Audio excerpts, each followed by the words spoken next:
जरूरी सूचना है आप सभी स्टूडेंट्स के लिए। स्टडी फॉर सिविल सर्विसेज का Android app Google play store में आ चुका है, उसको प्लीज तुरंत इंस्टॉल कर लीजिए। और अगर आप स्टडी फॉर सिविल सर्विसेज के सिर्फ ऐप से कोई भी कोर्स, कोई भी पीडीएफ परचेज करते हैं तो उसमें अप्लाई कूपन, अगर आप ज्ञान सर जो है आप उसमें अप्लाई करते हैं, ये कूपन कोड है, तो उसमें 20% फीस तुरंत माफ हो जाएगी। मतलब 20% डिस्काउंट तुरंत उसमें लग जाएगा। ज्ञान सर लिखना है, नॉर्मली ज्ञान सर स्मॉल लेटर में है सब कुछ, कोई स्पेस नहीं, कोई कॉलम नहीं, सिर्फ ज्ञान सर GYANSIR। इस तरह से अगर कूपन कोड लगाते हैं आप ऐप में बाई करने से पहले, जो अप्लाई कूपन वाले में आता है, तो 20% का डिस्काउंट तुरंत मिलेगा। वीडियो देखिए। नमस्कार दोस्तों, सेक्शन वाइज टेस्ट आज मैंने चालू कर दिया है। मॉडर्न हिस्ट्री का सेक्शन वाइज टेस्ट, ठीक है। मिसलेनियस का सेक्शन वाइज टेस्ट हो गया है। ज्योग्राफी का सेक्शन वाइज टेस्ट मैंने 7 कराए हैं, जिसमें से 175 क्वेश्चन की कराए और अपडेट होके वो भी करा दूंगा। और ध्यान से सुनिए कि मैंने सेक्शन वाइज टेस्ट की प्लेलिस्ट अलग से बना दी है। मैं कमेंट सेक्शन में उसका जो लिंक है उसको पेस्ट कर दे रहा हूँ। आप उसको क्लिक करके सारे सेक्शन वाइज टेस्ट को अटेम्प्ट कर सकते हैं। आपके रिवीजन के लिए बहुत बेहतर है।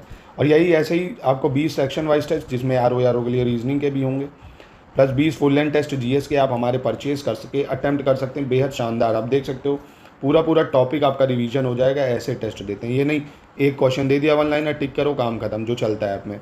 देखिए पूरा आपका रिवीजन हो जाता है टेस्ट के थ्रू। इसीलिए बोला जाता है आप जब टेस्ट लगाएंगे, देखिए तो हम स्टेटमेंट वाले टेस्ट देते हैं, आलस वाला काम नहीं कि एक क्वेश्चन दिया है 1 लाइनर का काम खत्म। पूरा आपका रिवीजन हो जाएगा एक टॉपिक से ही। ऐसे modern history, science, miscellaneous, agriculture, population, senses, RO के लिए और UP बीचेस के लिए, सबके लिए मिल जाएगा, ठीक है। तो चलिए आज का पहला क्वेश्चन है, निम्नलिखित में से सही विकल्प क्या है। देखिए आपको करना क्या है, जैसे ही मैं इधर क्वेश्चन आएगा आप वीडियो पॉज करके एक बार अच्छे से क्वेश्चन पढ़ लीजिएगा। जो एक्सप्लेनेशन होगा वो मैं एक्सप्लेन कर दूंगा, क्योंकि हिंदी इंग्लिश दोनों में क्वेश्चन पढ़ूंगा तो बहुत टाइम लगेगा, क्योंकि स्टेटमेंट है ज़्यादा। आपको बस करना क्या है, क्वेश्चन आए वीडियो पॉज करिए, उसको खुद अटैम्प्ट करिए कि आपका सही हो रहा कि नहीं, फिर मैं आपको एक्सप्लेनेशन दूंगा, ठीक है। तो ये है पहला क्वेश्चन आपका कि पंडित रमाबाई द्वारा लिखित the high cast Hindu women और कैथरीन मायो द्वारा लिखित मदर इंडिया में महिलाओं की दयनीय स्थिति का चित्रण हुआ है। अधीनस्थ उपागम संप्रदाय की जो शुरुआत है 1980 के दौरान हुई है, और साम्राज्यवाद का जो पुनर्मूल्यांकन है 1980 के दशक में शुरू हुआ है। इतिहास में महिलाओं के योगदान के बारे में लिखना 1970 के महिला आंदोलन से माना जा सकता है। और महिलाओं के प्रति लेखन की जो शुरुआत है वो BR नंदा द्वारा संपादित इंडियन वुमेन फ्रॉम पर्दा टू मॉडर्निटी जैसी कृतियों से मानी जाती है, ठीक है। तो यहाँ पे कौन सा सही होगा, चारों उत्तर यहाँ पे सही हैं, चारों स्टेटमेंट सही होंगे। और ये आपको याद भी रखने हैं कि the high cast Hindu women, और ये किसने लिखी, पंडित रमाबाई ने, और कैथरीन मायो ने लिखी है मदर इंडिया, ठीक है। ये बहुत इंपॉर्टेंट है, पूछी जा चुकी है ये एक बार। तो चारों स्टेटमेंट इसके सही हो जाएंगे। चलिए अगला, दूसरे में बताना आपको गलत कौन सा है, विच स्टेटमेंट इज इनकरेक्ट। 1509 ईस्वी में पुर्तगालियों ने मिस्र के शासक मामलूक द्वारा भेजे गए बेड़े को हराकर दीव पर कब्जा कर लिया, और 1510 में उन्होंने गोवा पर कब्जा कर उसे अपना प्रशासनिक केंद्र बना लिया, ठीक। दूसरा, 17 मई 1498 को जब Vasco da Gama Cape of Good Hope से होते हुए कालीकट पहुंचा था, तो इसने भारतीय इतिहास की दिशा को गहरे रूप से प्रभावित किया था। तीसरा, दूसरे गवर्नर फ्रांसिस्को डी अल्मेडा ने भारत में पुर्तगाली शासन की स्थापना में निर्णायक भूमिका निभाई थी। फिर आता बंगाल के शासक मोहम्मद शाह या महमूद शाह ने पुर्तगालियों को 1536 में चटगांव और सतगांव में फैक्ट्री खोलने की अनुमति दी थी। तो आपका पूरा पोर्तुगीज रिवीजन हो जाएगा इससे कि नहीं। तो अगर आपको यहाँ पता हो, दूसरा गवर्नर जो था अल्बुकर्क था, कौन था, Albuquerque, Afonso de Albuquerque, he was the real founder of Portuguese power. तो ये गलत है। अल्मेडा ने तो ब्लू वाटर पॉलिसी चलाई थी, वो ठीक था, पर अल्बुकर्क जो था वो था दूसरा गवर्नर। तो ये तो हो गया गलत, यानी बाकी सही है, तीसरा ऑप्शन गलत हो जाएगा। चलिए तीसरे स्टेटमेंट पे चलते हैं, तीसरा क्या कह रहे हैं। तीसरे में आपको सही बताना है कौन सा होगा।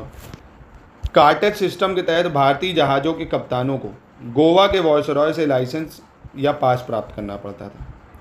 1608 में जहांगीर द्वारा आगरा में 20 दीक्षा स्थलों का आयोजन किया गया था, और पुजारियों को पुर्तगाल की तरह ही कार्रवाई की स्वतंत्रता दी गई थी।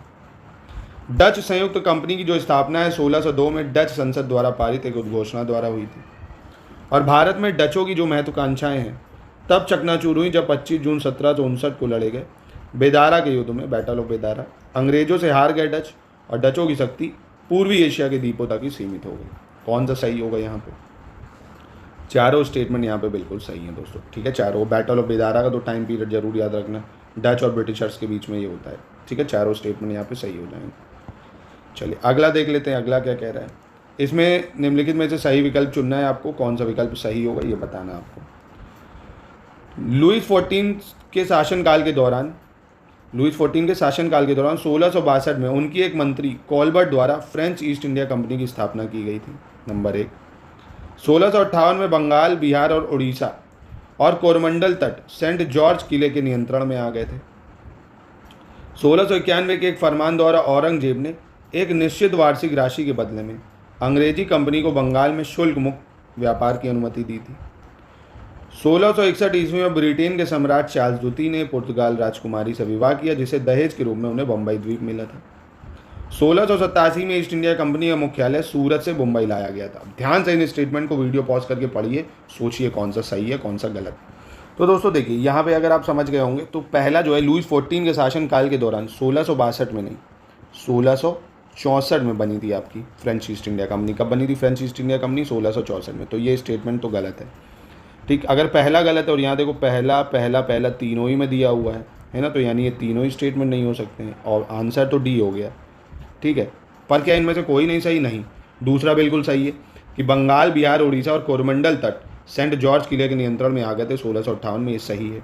और 1651 में एक फरमान द्वारा औरंगजेब ने इनको व्यापार मुक्ति दी थी। 1661 में ही पोर्टुगीज की महारानी से चार्ल्स द्वितीय की शादी हुई थी, बम्बई मिला था दहेज के रूप में।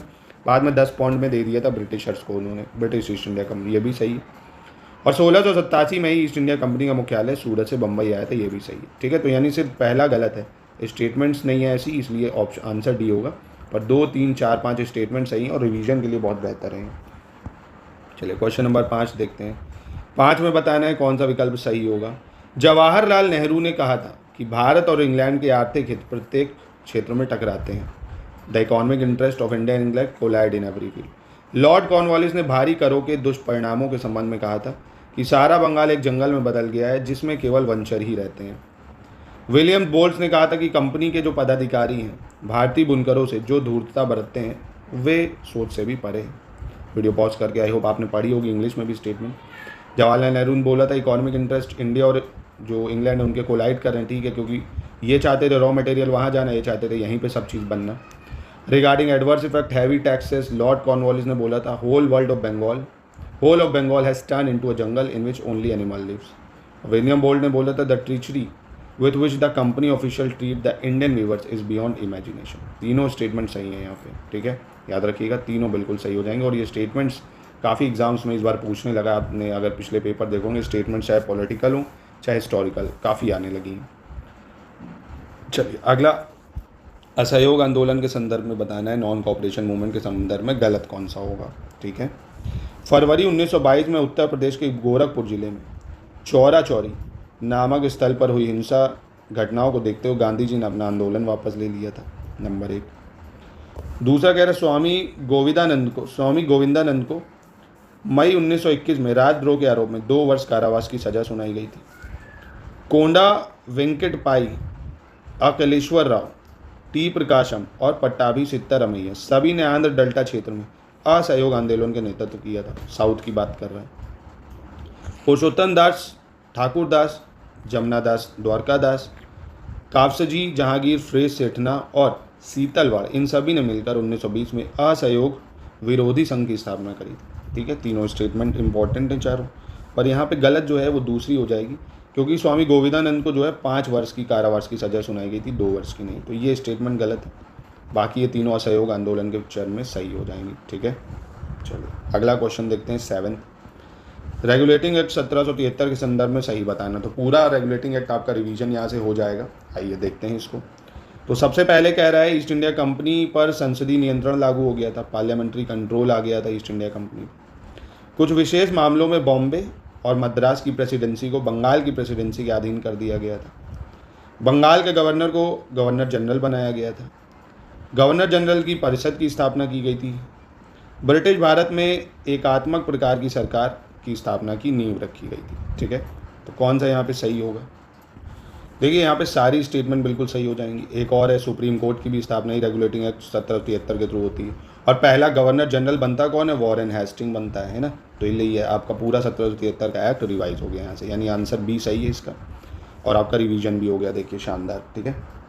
टेस्ट का यही फ़ायदा होता है दोस्तों। चलिए 8वां देख लेते हैं, इसमें से गलत बताना है, select the incorrect. Pitt's India act के बारे में है, चार्टर एक्ट 1813 और 1833 तीनों ही आ गए।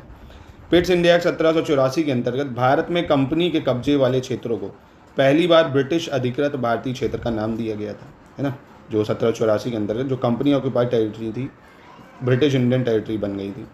चार्टर एक्ट 1813 के तहत ईसाई मिशनरियों को भारत में जाकर ईसाई धर्म के प्रचार के लिए अनुमति मिल गई थी। और 1813 के चार्टर एक्ट के तहत बंगाल के गवर्नर जनरल को पूरे भारत का गवर्नर जनरल बना दिया गया था। जो बंगाल का गवर्नर जनरल था 1773 में, अब वो भारत का गवर्नर जनरल बन गया था। और फर्स्ट गवर्नर जनरल इंडिया का बनता कौन है? विलियम बेंटिक, जो होता है लॉर्ड विलियम बेंटिक। तो यहाँ तो तीनों स्टेटमेंट सही है, इनमें से कोई भी गलत नहीं होगी, ठीक है, कोई भी गलत नहीं है। चलिए अगला प्रश्न देखते हैं, क्वेश्चन नंबर 9। चार्टर अधिनियम 1853 में आपको गलत बताना है, यहाँ पे कौन सा गलत होगा। ब्रिटिश संसद को अपनी इच्छा अनुसार किसी भी समय कंपनी से भारत का शासन वापस लेने का अधिकार मिल गया था। भारतीय सिविल सेवा सभी के लिए खोल दी गई थी। पहली बार विधायिकाओं को अपनी आवश्यकता अनुसार नियम बनाने का अधिकार मिल गया था। चाय के व्यापार तथा चीन के साथ व्यापार पर कंपनी के एकाधिकार को समाप्त कर दिया गया था, ठीक है। तो यहाँ पे कौन सा गलत हो जाएगा? तो ये तो डी वाला गलत है, क्योंकि ये तो चार्टर एक्ट 1833 में आया था कि चाय का व्यापार और चीन के साथ जो व्यापार है वो पूरी तरह से ख़त्म कर दिया गया था 1833 के चार्टर में, ना कि 1853 में, ठीक है। बाकी ये तीनों स्टेटमेंट बिल्कुल सही हो जाएंगी। चलिए आगे देखते हैं, क्वेश्चन नंबर 10। निम्नलिखित में से गलत विकल्प चुनना है, चूज द इनकरेक्ट स्टेटमेंट। कौन सा गलत होगा आपका? भारतीय परिषद अधिनियम 1861 केंद्र, प्रेसिडेंसियों एवं प्रांतों में विधान परिषदों की स्थापना के लिए। भारत सरकार अधिनियम 1858 बोर्ड ऑफ कंट्रोल और कोर्ट ऑफ डायरेक्टर को समाप्त करा गया। भारतीय परिषद अधिनियम 1892 परिषद के सदस्यों को प्रश्न पूछने का अधिकार दिया गया। और भारतीय परिषद अधिनियम 1919 मुसलमानों के लिए अलग सांप्रदायिक मताधिकार की स्थापना करी गई। तो आप आराम से पहचान गए होगे कि सर ये क्या बोल रहा हो। ये तो 1919 में नहीं, 1909 में आया था, मॉर्ले मिंटो रिफॉर्म में आया था, मुसलमानों के लिए अलग निर्वाचन, जिसको फादर ऑफ कॉम्युनल मतलब मॉर्ले मिंटो रिफॉर्म्स के नाम से जाना जाता था। तो ये गलत हो जाएगा यहाँ पे, ठीक है। बाकी ये तीनों सही हो जाएंगे। चलिए 11 नंबर सवाल देखते हैं।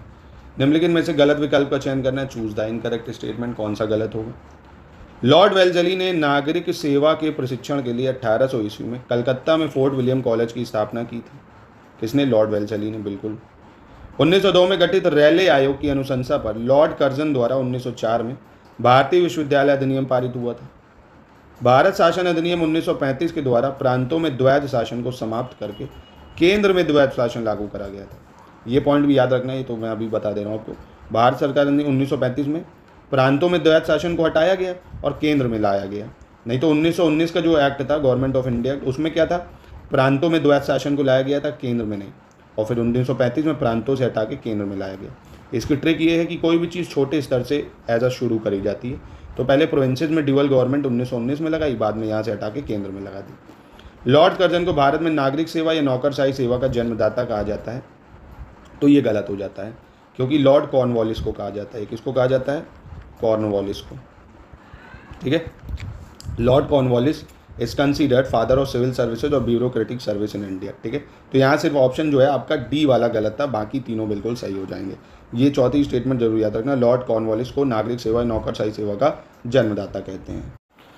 चलिए अगला क्वेश्चन देखते हैं, इसमें आपको फिर से सही बताना है कौन सा है, सेलेक्ट द करेक्ट स्टेटमेंट।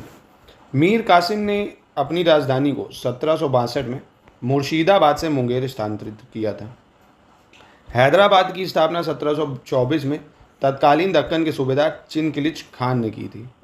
और भारत में गवर्नर नीनो दा कुना ने वर्ष 1530 में अपनी राजधानी कोचीन से गोवा स्थानांतरित करी थी, ठीक है। तो इसमें से कौन सा सही है? तीनों स्टेटमेंट बिल्कुल सही है और काफ़ी इंपॉर्टेंट भी है, याद रखिएगा, समय इंपॉर्टेंट है। 1762 मुर्शिदाबाद से मुंगेर मीर कासिम, हैदराबाद 1724 में किलिच खान, और नीनो दा कुना 1530 में राजधानी कोचीन से गोवा करी थी।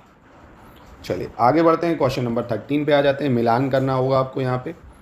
Rowlatt act, vernacular press act, भारतीय परिषद अधिनियम और प्रथम आम चुनाव, ठीक है।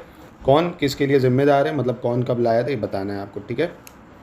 तो देखिए रॉलेट एक्ट 1919 में आया था, जेम्स फोर्ड लाए थे, बिल्कुल ठीक है। ये वर्नाकुलर प्रेस एक्ट ये आया था 1878 में। समय भी याद रखिए, आपसे पूछ सकता है वर्नाकुलर प्रेस एक्ट, जिसमें नहीं जो लैंग्वेज बेस्ड न्यूज़पेपर होते थे उन पर प्रतिबंधित था, मतलब कि कहाँ पे क्या है सब कुछ एड्रेस आपको देना पड़ेगा ताकि उन पर रोक लगाई जा सके।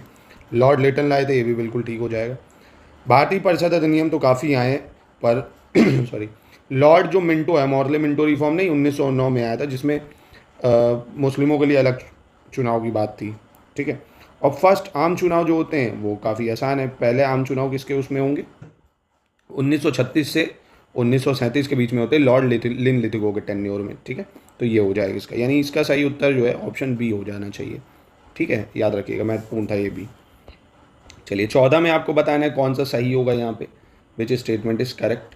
पहला ग्रामीण सत्र किसी गांव में आयोजित होने वाला पहला सत्र फैजपुर सत्र था, जो गांव में आयोजित हुआ था कांग्रेस का 1936 में, जिसकी अध्यक्षता जवाहरलाल नेहरू ने की थी। फैजपुर सेशन की बात कर रहा है, ठीक। आज़ादी से पहले आखिरी सत्र मेरठ सत्र था, जो 1946 में हुआ था, इसकी अध्यक्षता आचार्य कृपलानी ने की थी। तो दोनों स्टेटमेंट बिल्कुल सही और बहुत ज़्यादा इंपॉर्टेंट है। एकमात्र रूरल सेशन था जो 1936 में हुआ था, फैजपुर सेशन में जवाहरलाल नेहरू प्रेसिडेंट बने थे, और जो लास्ट सेशन था इंडिपेंडेंस से पहले कांग्रेस का, वो मेरठ में हुआ था 1946 में, जिसके अध्यक्ष आचार्य कृपलानी थे। दोनों स्टेटमेंट बिल्कुल यहाँ पे सही हो जाएंगी, ठीक है। देखिए इस टाइप के टेस्ट आपकी प्रैक्टिस में, आपकी तैयारी में 4 चांद लगा सकते हैं, तो आप इन टेस्ट को ज़रूर परचेज एक बार कर लीजिएगा इन नंबरों से। बाकी मैं यहाँ पे आपको एक्सप्लेनेशन करवा दूंगा बाद में, ठीक है। चलिए 15 नंबर देखते हैं। इसमें से आपको सही बताना है कौन सा है, निम्नलिखित में से सही कौन सा, which statement is correct. Captain Hawkins के नेतृत्व में हेक्टर नामक पहला अंग्रेजी जहाज 1608 में सूरत के बंदरगाह पर आया था, ठीक है।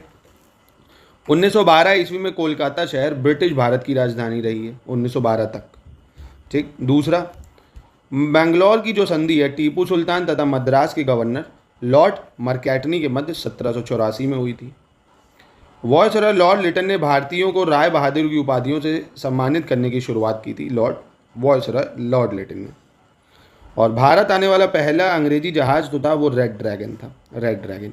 कौन सा सही है दोस्तों यहाँ पे, तो पांचों स्टेटमेंट बिल्कुल सही हैं, ठीक है, और काफ़ी इंपॉर्टेंट भी हैं, याद रखिएगा।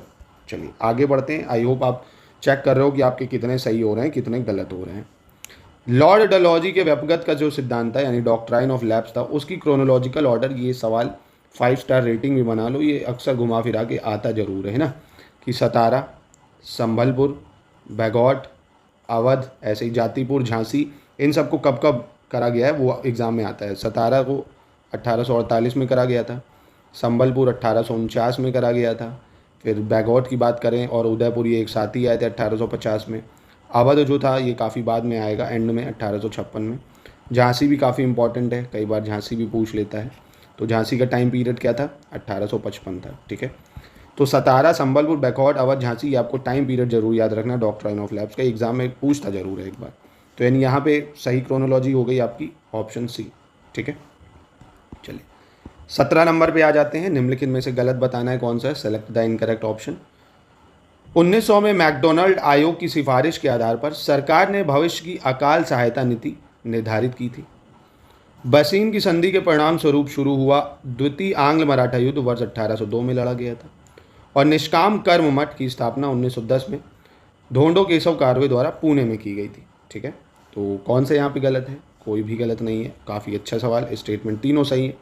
कि जो मैकडोनाल्ड आयोग है, मैकडोनाल्ड कमीशन ने 1900 में बना था, मैकडोनाल्ड की सिफारिशों के आधार पर भविष्य अकाल सहायता निधि के लिए। और बैसिन की संधि द्वितीय आंग्ल मराठा में हुई थी 1802 में, निष्काम कर्म मठ 1910 में ढोंडो केशव कारवे द्वारा, ठीक है, तीनों सही है। तो एक बार वीडियो को लाइक ज़रूर कर लीजिए, आप लोग वीडियो को लाइक नहीं करते हो, इतने लोग देखते हो उसके 10% लोग भी लाइक नहीं करते हैं। देखिए इतनी मेहनत से आपको बना के दिया जाता है, तो प्लीज़ एक बार इसको लाइक करिए। टेलीग्राम पे यूपीपी से लेटेस्ट न्यूज़ को सब्सक्राइब कर लीजिए, सारी डिटेल्स इन्फॉर्मेशन वहीं पे आती हैं। आप इंस्टाग्राम पे मुझसे जुड़ना चाहते हैं तो आशीष तिवारी 118 से आप मुझसे जुड़ भी सकते हैं, है ना। तो यहाँ से ये भी चीज़ें आप कर सकते हैं, आपका मन के ऊपर है। चलिए 18, वीडियो ज़रूर लाइक करिए बार। निम्नलिखित में से सही बताना है आपको कौन सा, चूज़ द करेक्ट ऑप्शन, कौन सा इसमें से सही होगा। बुद्देवाल का जो युद्ध 1846 ईस्वी में रणजीत सिंह मेथिया और हैरी स्मिथ के बीच लड़ा गया था, the battle of Buddowal was fought 1846 between Ranjit Singh Methia and Harry Smith. Talegaon का युद्ध जो है मराठों और अंग्रेजों के बीच 1776 में लड़ा गया था। इस युद्ध में मराठों ने अंग्रेजों को हराया था। सिंगफोस का विद्रोह जो है असम बर्मा सीमा से शुरू हुआ था, तथा निरंगा फिदू ने सिंगफोस विद्रोह का नेतृत्व किया था। अब देखिए इस टाइप के सवाल ये आरओ यारो के लिए बेहद इंपॉर्टेंट हो जाते हैं, क्योंकि डाउन द लाइन सवाल बहुत पूछे जाने लगे हैं ना, जो बहुत ज़्यादा प्रचलित होते हैं उनसे थोड़ा आयोग अब बच रहा है। इस टाइप के सवाल बहुत पूछ रहा है, हालांकि एनसीईआरटीज़ में है तो पूछेगा ही भाई, कोई गलत बात नहीं। तो आपको ये नोट कर लेना है, क्योंकि आप ये भूल जाओगे, स्क्रीनशॉट ले लो या कहीं भी, कि जो बुद्देवाल का युद्ध है वो रणजीत सिंह महिथिया और हैरी स्मिथ के बीच 1846 में हुआ था। तालेगांव का युद्ध मराठाओं अंग्रेजों के बीच 1776 में हुआ था, ठीक है, मराठाओं ने हराया भी था अंग्रेजों को। और सिंहफोस का जो विद्रोह है वो असम बर्मा सीमा से शुरू हुआ था, और निरंगा फिदू ने सिंहफोस विद्रोह का नेतृत्व किया था। निरंगा फिदू, तीनों स्टेटमेंट क्योंकि यहाँ पे सही है, इसको नोट कर लीजिए, स्क्रीनशॉट ले लीजिए, सुबह से शाम में 2-3 बार इसको देख लीजिएगा, इन टाइप के सवालों के आने की संभावनाएं ज़्यादा हो जाती हैं। चलिए अगला प्रश्न देखते हैं हम लोग। इसमें आपको गलत बताना है, चूज द इनकरेक्ट ऑप्शन, कौन सा गलत होगा। आंध्र प्रदेश के पूर्वी गोदावरी क्षेत्र में शुरू हुए कोया विद्रोह के जो प्रमुख थे नेतृकर्ता वो टोम्मा सोरा तथा राजा अनंतय्यर थे। जो मेन लीडर थे कोया रेबिलियन के, टोम्मा सोरा, राजा अनंतय्यर। ओडिशा में 1817 में शुरू हुआ पाइका जो विद्रोह था उसके प्रमुख नेतृत्वकर्ता बख्शी जंग बद्दू विद्याधर और मुकुंद देव तथा दीनबंधु संतरा थे, है ना। पाइका रेबेलियन की बात कर रहा है तो कोया रेबेलियन शॉर्ट में नोट कर लीजिए, ऐसे करके कहीं पे लिख लीजिए, क्योंकि आप भूल जाएंगे। जो चीज़ भूला करें उसके नोट्स बना लिया करिए, यही तरीका होता है उसको याद रखें। अब नॉन कॉपरेशन, सिविल डिसऑर्डर, ये सबको याद रहता है। कोया रेबेलियन भूल जाओगे तो ऐसे लिख लो भैया, जो उसके लीडर है ऐसे लिख लो, टोमा सोरा, ठीक, शॉर्ट में लिख लिया। पाइका रेबेलियन ऐसे शॉर्ट में लिखा भैया पाइका, और उसके लीडर लिख लिए। कौन है भाई उसके लीडर? हुआ कब? 1817 में हुआ, उड़ीसा में हुआ। जगबंधु लिख लिया, ठीक है, और मुकुंदा देवा लिख लिया, ऐसे करके शॉर्ट में नोट्स बना लिए, ठीक है। ऐसे नायर आंदोलन का भी लिख लिया, नायर मूवमेंट, इसको किसने लीड करा? सीवी रमन पिल्लई, के रामकृष्ण पिल्लई और एम पदम भाई पिल्लई, ठीक है। तीनों स्टेटमेंट क्योंकि यहाँ पे सही है, कोई भी इनमें से गलत नहीं है। और मैं आपसे एक्सपेक्ट कर रहा हूँ कि आप Koya rebellion, Paika rebellion, Nair movement, ये तीनों ही नोट करके एक बार इसको रिकॉल कर लेंगे शाम तक, ठीक है। जो चीज़ें भूलिए उसके ही नोट्स बनते हैं बस। चलिए 20 आ गया, कलानुक्रम क्रोनोलॉजी में लगाना है आपको। नायर सर्विस सोसाइटी कब बनी, नादर महाजन संगम कब बना, माहिष्य समिति कब बनी और जाति निर्धारण सभा कब बनी, ठीक है। तो इसकी क्रोनोलॉजी में लगाना है आपको। तो नायर सर्विस सोसाइटी का गठन होता है आपका जब गदर पार्टी बनती है 1914 के आसपास। नादर महाजन सभा की बात करें तो ये काफ़ी पहले बन जाएगी, उससे 1910 में। माहिष्य समिति उससे भी पहले बन जाएगी 1901 में, और जाति निर्धारण सभा 1897 में बनती है, ठीक है। तो अगेन ये भी नया होगा आपके लिए, आप इसको भूलोगे तो इसको नोट कर लो। जाति निर्धारण सभा एक बार फिर से लिख लो 1897, माहिष्य समिति लिख लो 1901, और नादर महाजन सभा आप लिख लो 1910, और नायर सर्विस सोसाइटी 1914, ठीक है। ऐसे करके याद कर लो इसको। 21 में आपको गलत बताना है, कौन सा गलत होगा। पूर्ण स्वराज का जो संकल्प है 1929 में लाहौर में आयोजित भारतीय राष्ट्रीय कांग्रेस के लाहौर अधिवेशन में दिया गया था। जेएम चटर्जी, नीलकांत ब्रह्मचारी और वाची अय्यर ने मिलकर भारत माता समिति की स्थापना की थी 1904 में। तो ये भी मुझे लगता है आपको नहीं याद होगा कि जेएम चटर्जी, नीलकांत ब्रह्मचारी, वाची अय्यर, इन्होंने भारत माता समिति बनाई थी 1904 में। इसको भी आप कहीं नोट कर लीजिए, दोनों स्टेटमेंट क्योंकि सही है, इनमें से कोई भी गलत नहीं होगा। चलिए 22 नंबर पे आ जाते हैं, इसमें भी आपको गलत बताना है, choose the incorrect option. Subhash Chandra Bose वर्ष 1942 में रास बिहारी बोस द्वारा जापान के टोक्यो शहर में स्थापित इंडियन इंडिपेंडेंस लीग के अध्यक्ष वर्ष 1943 में बने थे। और सच्चिदानंद सान्याल, जोगेश चंद्र चटर्जी, भगत सिंह, उधम सिंह ने मिलकर हिंदुस्तान रिपब्लिकन एसोसिएशन की स्थापना कानपुर शहर में 1924 में की थी। जेएम चटर्जी, नीलकांत ब्रह्मचारी, वाची अय्यर ने मिलकर भारत माता समिति बनाई। यह भी ऊपर मैंने आपको बताया था ना कि जेएम चटर्जी, नीलकांत ब्रह्मचारी, वाची अय्यर ने मिलकर भारत माता समिति बने 1904 में। यहाँ तीनों स्टेटमेंट बिल्कुल सही है, कोई भी गलत नहीं है। और याद भी रखना, सुभाष चंद्र बोस जो थे, मतलब सुभाष चंद्र बोस ने 1942 में रास बिहारी बोस द्वारा जापान के टोक्यो में स्थापित इंडियन इंडिपेंडेंस लीग के अध्यक्ष बने थे ये। और इंडियन इंडिपेंडेंस लीग बनाई थी रास बिहारी बोस ने 1942 में जापान में, ठीक है। तीनों स्टेटमेंट सही है। चलिए आगे बढ़ते हैं, 23 क्वेश्चन पे आ जाते हैं। इसमें आपको सही बताना है, निम्नलिखित में से सही बताएंगे, कौन सा होगा यहाँ पे। मोतीलाल नेहरू द्वारा 1928 में कलकत्ता में अखिल भारतीय युवा कांग्रेस का गठन हुआ था। जनगण मन की पहली बार 1911 में बिशन नारायण धर की अध्यक्षता में आयोजित कलकत्ता अधिवेशन में गाया था। और 1939 में आयोजित त्रिपुरी अधिवेशन में सुभाष चंद्र बोस को अध्यक्ष चुना गया था, लेकिन गांधी जी द्वारा पट्टाभी सित्तारमैया का समर्थन करने के कारण उन्हें इस्तीफा देना पड़ा था। तो यहाँ पे कौन सा सही है? तीनों स्टेटमेंट सही है। और आपको याद भी रखना होगा ये कि मोतीलाल नेहरू 1928 में कलकत्ता में अखिल भारतीय कांग्रेस जो युवा कांग्रेस थी उसका गठन करते हैं 1928 में कलकत्ता में। और जनगण मन पहली बार 1911 में बिशन नारायण धर की अध्यक्षता में आयोजित कलकत्ता अधिवेशन में गाया था। ये बहुत ज़्यादा इंपॉर्टेंट है कि पहली बार जनगण मन कब गाया गया था, नोट कर लीजिए कहीं भी इसको, 1911 में, ठीक है। और त्रिपुरी सेशन में पता ही है आपको, ठीक है, तीनों सही हो जाएंगे। अगला प्रश्न इसमें से आपको सही बताना कौन सा है कि स्वदेश बंधव समिति की स्थापना 1905 में अश्विनी कुमार दत्त द्वारा, यहाँ पे बारिसल कर लीजिए आप, बांग्लादेश में जो है इस time Barisal Swadesh Bandhab Samiti was founded at Barisal 1905 by Ashwini Kumar Dutt, ठीक है, क्योंकि ये सही स्टेटमेंट है।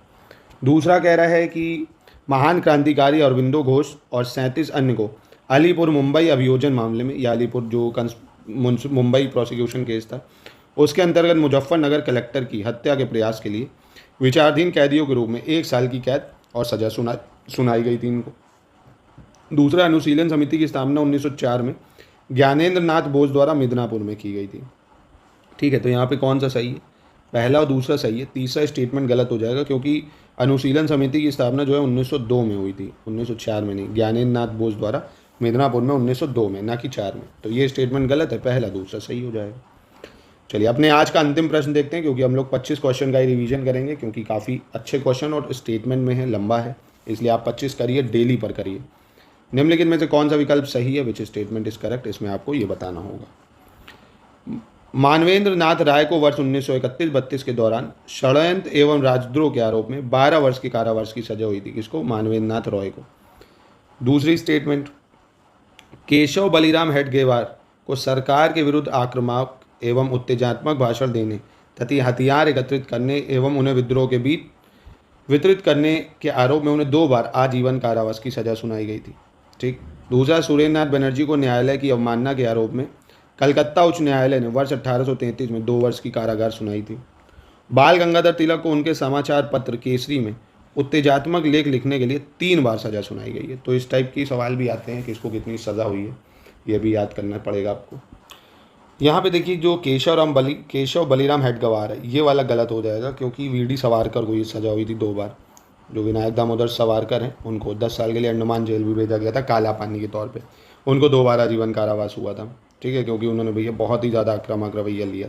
तो ये 2 गलत है, पहला, तीसरा, चौथा बिल्कुल सही हो जाएगा, ऑप्शन सी, ठीक है। तो ये था दोस्तों वीडियो। अगर आप इसको कंटिन्यू चाहते हैं तो लाइक करिए वीडियो को, कमेंट करके बताइए आप कंटिन्यू चाहते हैं तो मैं इसके आपको 200 से 300 क्वेश्चन की प्रैक्टिस बहुत शानदार करा दूंगा दोस्तों, ठीक है। बाकी इस चैनल पे यूपी जीके की मैपिंग भी चल रही है और ज्योग्राफी की मैपिंग के थ्रू मैं रिवीजन करा रहा हूँ, साइंस भी चल रही है, बहुत कुछ चल रहा है। बाकी हमारे पेड इनिशिएटिव्स से जुड़ के आप हमारा content test series paid quiz जरूर लीजिएगा, आपको बहुत हेल्प होगी उससे। 1200 में पूरा हमारा स्टडी फॉर सिविल सर्विसेज की ऐप में कोर्स पढ़ा हुआ RO का, जितना GS और हिंदी वगैरह के लिए ज़रूरी है सब, और साथ में नोट्स भी आपको उसमें मिल जाएंगे, ठीक है।